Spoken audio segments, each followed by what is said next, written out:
From Iraq, the land where scriptural legend placed the Garden of Eden, our route lies across the northern tip of the Persian Gulf and over the Persian mountains to Shiraz and mighty Persepolis, one-time residence of the Persian emperors. Southward from Baghdad looms a great ruin resembling an abandoned Zeppelin hangar.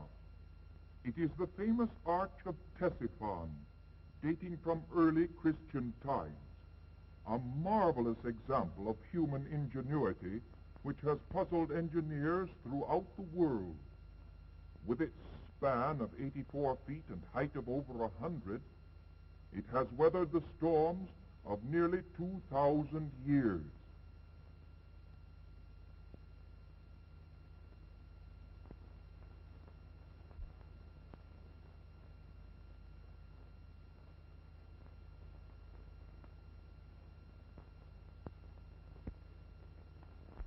More than 500 miles southeastward, we begin to climb to an altitude of 12,000 feet until we glide at last across the tumbled desolation of the Persian mountains. They stand like a mighty barrier flung down by angry nature as a bulwark to protect the great plateau where Cyrus and Darius trained the armies with which they conquered the ancient world. Persia lies spread below us like some sleeping giant whose sudden stirring might send us like an insect spinning to destruction among these barren peaks and desolate shadow-filled gorges. The altimeter now reads 14,000 feet, and the even drone of our motors is music to us. At last, the modern city of Shiraz appears on the plateau.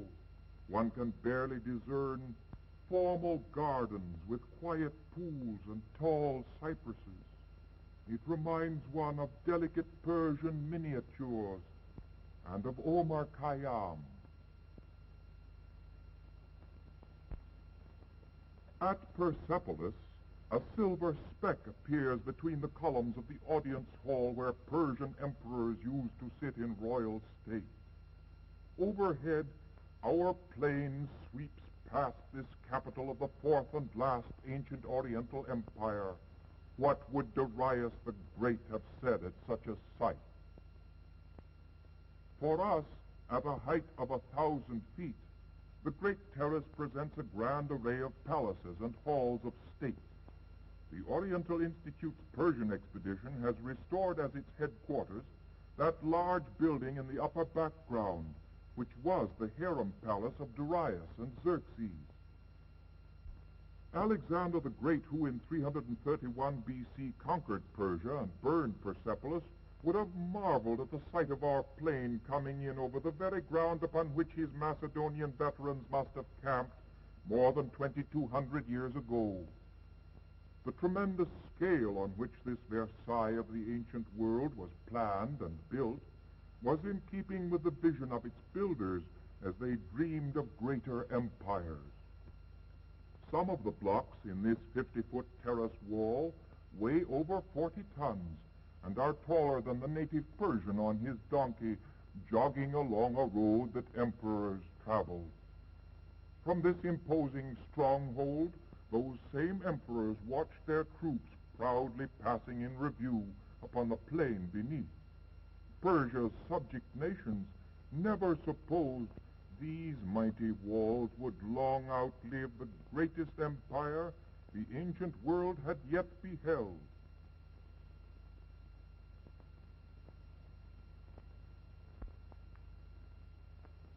Whoever climbed the grand staircase to seek admission at the gate of Xerxes had need of flawless credentials, for they were inspected by the picked troops who guarded the palaces, a regiment called the Immortals, famous in the annals of Persian conquest.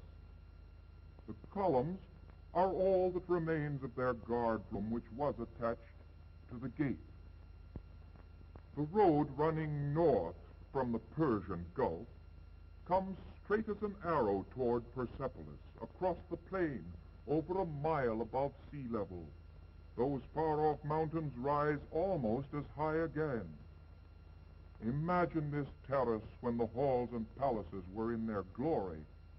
After restoration of the harem palace of Darius had been half completed by the Oriental Institute, the building looked like this.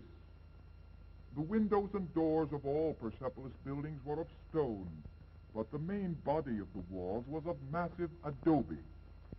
When Alexander came marching from the ancient west and destroyed Persepolis, this 6-ton lintel block came crashing down with roofs and walls. Now, after more than 2,000 years, the peaceful forces of modern science from the New West are hoisting it back into place again.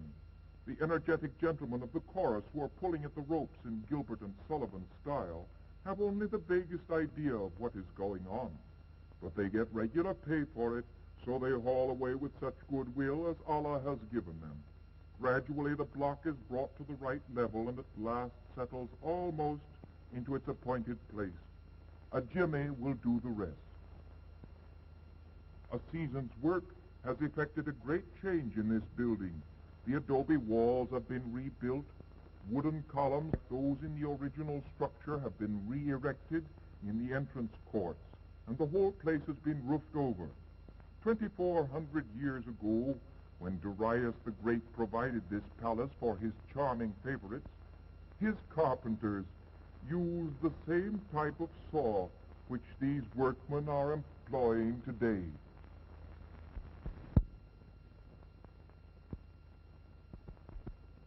The expedition's chickens are wandering about in what was the main hall of the palace of Xerxes. How are the mighty fallen! Chickens originally reached Persia in the days of Persepolis, brought in by commerce from India and the Far East. The Persians imported them into the Mediterranean world. These splendid carvings on the north staircase to the audience hall of Darius, depicting a procession of tribute-bearers, were not thoroughly buried by Alexander's destruction. Despite centuries of exposure, even the needles are discernible in the carving of a cedar from the forests once covering the Persian mountains. Camel bells from caravans of beasts like this still break the brooding silence of Persepolis.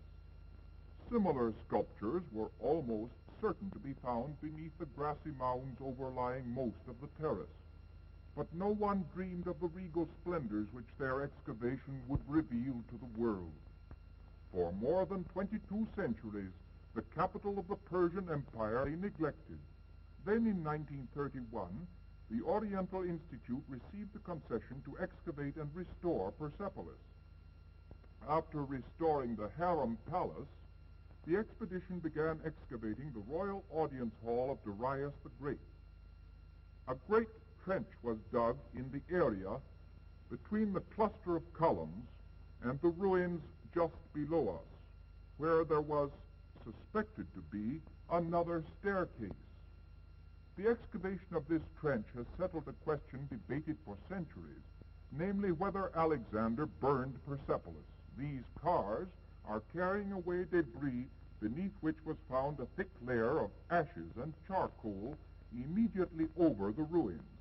They are the ashes of the cedar roofs which came crashing down in flames. The enormous walls tumbled in after them and gradually covered the wreckage with a deep protective layer of solid adobe. To Alexander's ruthlessness, we indirectly owe the perfect preservation of these superlative sculptures. The reliefs before us adorn a stately double stairway and depict a tremendous celebration in honor of the emperor on New Year's Day, or March 21st of the Persian calendar. These rows of figures comprise representatives of all the ancient Oriental civilizations, here rubbing elbows as ambassadors from 25 nations bring gifts of every description to the emperor: gold and silver vessels, fine raiment, superb horses, semi-precious stones, and in one case, as indicated by the cane, a sumptuous throne or chair.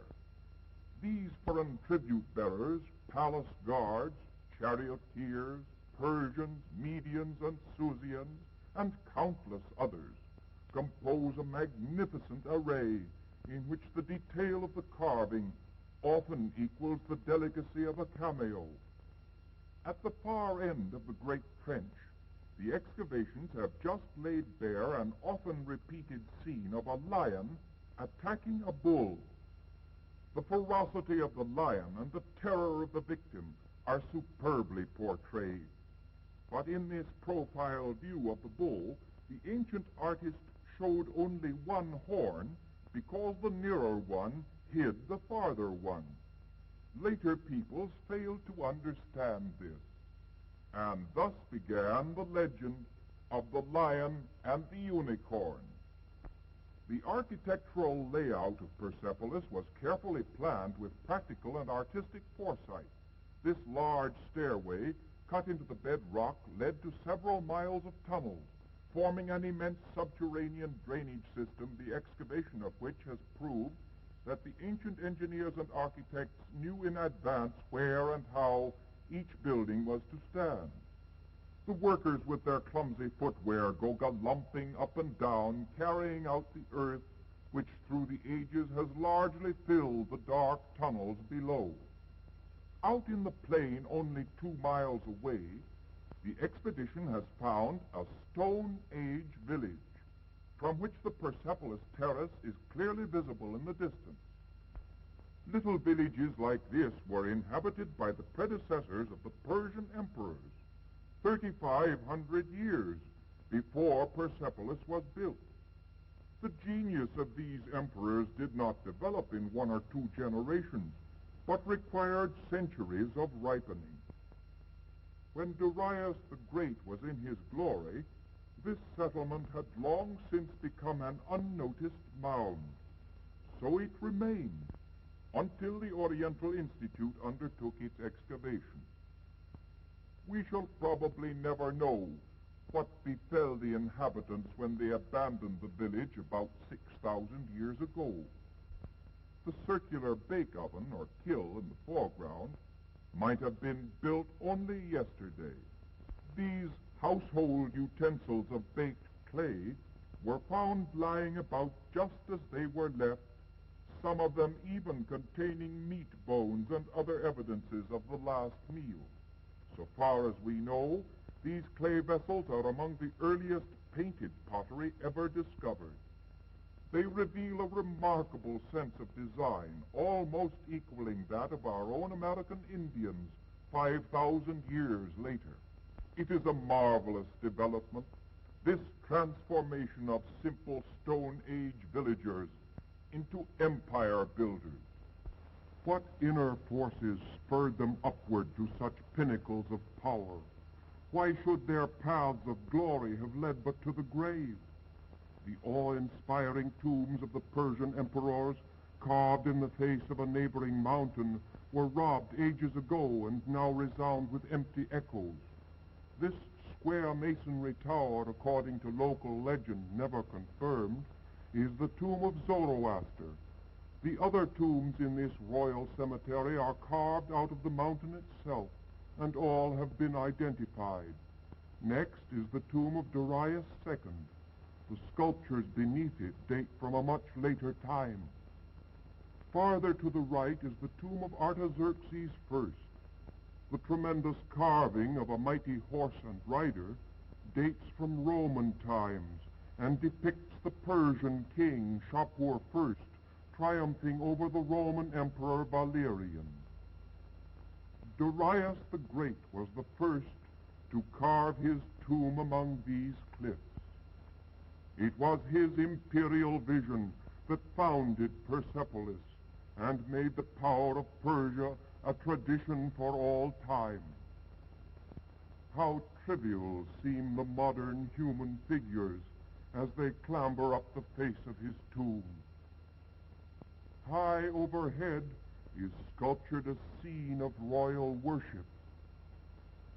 Yes, Xerxes, Zoroaster, like the clang of Persian arms against Macedonian shields, these magic names have come ringing down the centuries. In the sunlit silence, there steals over us a sense of the presence of greatness which will never die, and of the utter loneliness of immortality. After such communion with the past, we return almost eagerly to the world of the living and the hubbub of Persepolis. The day's work is over, and the workmen await dismissal by their native foreman. He shouts the line of a song always sung when work is done, and they chant a reply. The moment they are dismissed, their sluggishness disappears like magic, and they come pouring out of the trench and running pell-mell, helter-skelter to their villages scattered far off across the plain. Most of these men get up well before dawn and walk many miles at a much slower pace than this in order to begin work at sunrise. The crouping sunset clouds above Persepolis give warning that our own day too is done. We linger one last moment in the palace of Darius. It frames the cluster of noble columns still standing in the imperial audience hall. So they have stood for more than a score of centuries, like soldiers at attention, the brave and shattered remnants of those same immortals who guarded the lives of the emperors. A dreamlike beauty haunts this glorious place. Except perhaps for the Acropolis at Athens, Persepolis seems to us the most majestic, dramatic sight of all antiquity. Ages of storms have taken their toll of these slender columns, and earthquakes have dashed to earth their capitals carved as crouching bulls. Only this single capital remains. It rests so precariously above us, we almost fear some passing breeze might send it crashing down.